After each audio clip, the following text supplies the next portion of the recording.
पुराण क्या है?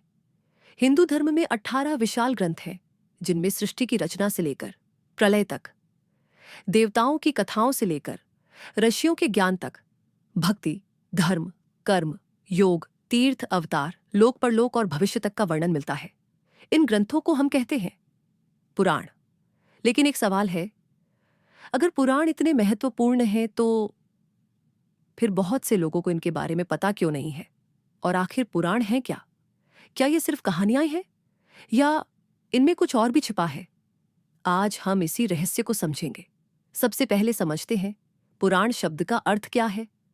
पुराण शब्द संस्कृत के पुरा और नव से जुड़ा माना जाता है, अर्थात जो प्राचीन होते हुए भी हमेशा नया ज्ञान दे।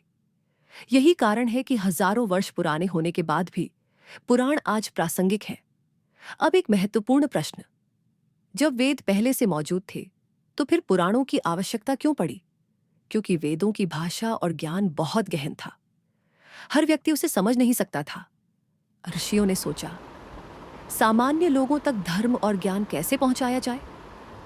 तब कथाओं, संवादों और उदाहरणों के माध्यम से ज्ञान को सरल बनाया गया और यही पुराणों का जन्म हुआ।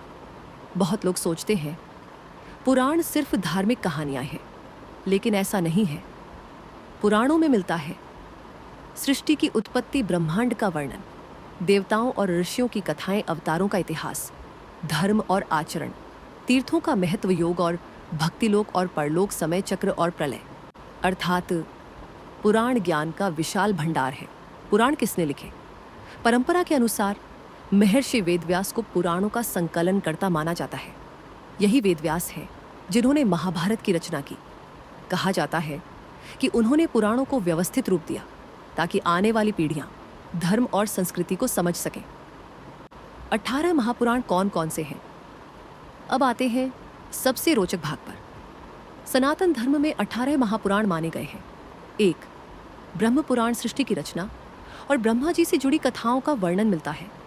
इसमें पृथ्वी, तीर्थों और प्राचीन भारत के भूगोल का भी उल्लेख है। 2.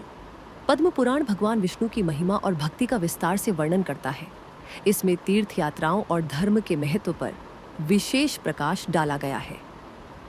3. विष्णु पुराण भगवान विष्णु के अवतारों और सृष्टि के चक्र का वर्णन मिलता है। इसे हिंदू इतिहास और वंशावलियों का महत्वपूर्ण स्रोत माना जाता है। 4. शिव पुराण भगवान शिव की लीलाएं, ज्योतिर्लिंगों का महत्व और शिव भक्ति का वर्णन, महादेव के रहस्यमयी स्वरूप को समझने का प्रमुख ग्रंथ। 5. श्रीमद् भागवत पुराण भगवान श्री कृष्ण की दिव्य लीलाओं का सबसे प्रसिद्ध ग्रंथ, भक्ति योग को सर्वोच्च मार्ग बताया गया है। 6.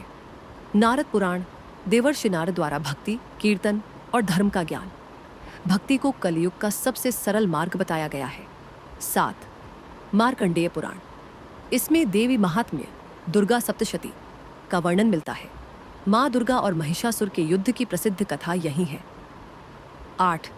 अग्नि पुराण धर्म, राजनीति, युद्ध कला, वास्तु और अनेक विद्याओं का ज्ञान, इसे एक प्रकार का प्राचीन ज्ञान कोश भी कहा जाता है। 9. भविष्य पुराण नाम के अनुसार इसमें भविष्य से संबंधित कई कथाएं और संकेत मिलते हैं। इसी कारण यह सबसे अधिक जिज्ञासा उत्पन्न करने वाले पुराणों में से एक है। 10. ब्रह्मवैवर्त पुराण, राधा कृष्ण की दिव्य लीलाओं का सुंदर वर्णन, इसमें प्रकृति और सृष्टि के रहस्यों पर भी चर्चा की गई है। 11. लिंग पुराण, शिवलिंग के आध्यात्मिक महत्व का विस्तृत वर्णन, भगवान शिव के अनंत और निराकार स्वरूप को समझाता है। 12. वराह पुराण, भगवान विष्णु के वराह अवतार की कथा का वर्णन, पृथ्वी के उद्धार और तीर्थ महात्म्य की रोचक जानकारी मिलती है। 13. स्कंद पुराण, यह सबसे बड़ा महापुराण माना जाता है। इसमें तीर्थों, धर्म और भगवान कार्तिकेय की कथाएं हैं। 14. वामन पुराण, भगवान विष्णु के वामन अवतार और राजा बलि की कथा, अहंकार और विनम्रता का गहरा संदेश देता है। 15. कूर्म पुराण, भगवान विष्णु के कूर्म अवतार का वर्णन, समुद्र मंथन की प्रसिद्ध कथा से जुड़ा हुआ है। 16. मत्स्य पुराण, भगवान विष्णु के प्रथम अवतार मत्स्य की कथा, प्रलय और नई सृष्टि के रहस्यों का वर्णन करता है। 17. गरुड़ पुराण, मृत्यु के बाद की यात्रा और कर्मफल का वर्णन, जीवन, मृत्यु और धर्म को समझने के लिए अत्यंत प्रसिद्ध ग्रंथ। 18 ब्रह्मांड पुराण, ब्रह्मांड की रचना और समय के विशाल चक्रों का वर्णन। इसमें प्रसिद्ध ललिता सहस्त्रनाम भी मिलता है।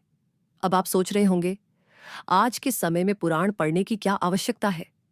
हमारे पास इंटरनेट है, टेक्नोलॉजी है।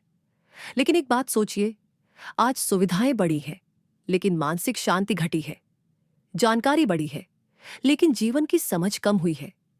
यही कारण है कि आज भी लोग अर्थ, उद्देश्य, धर्म और जीवन के प्रश्नों के उत्तर खोजते हैं।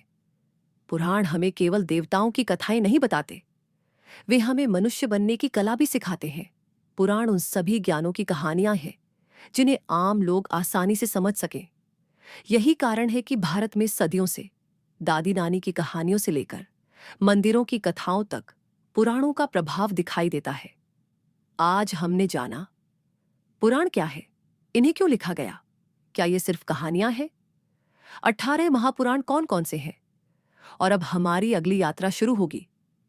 अगले भाग में हम जानेंगे ब्रह्म पुराण क्या है, यह किस विषय पर आधारित है और इसमें ऐसा क्या है कि इसे 18 महापुराणों में पहला स्थान दिया गया। कमेंट में बताएं आपने 18 महापुराणों में से किस पुराण का नाम पहले सुना था।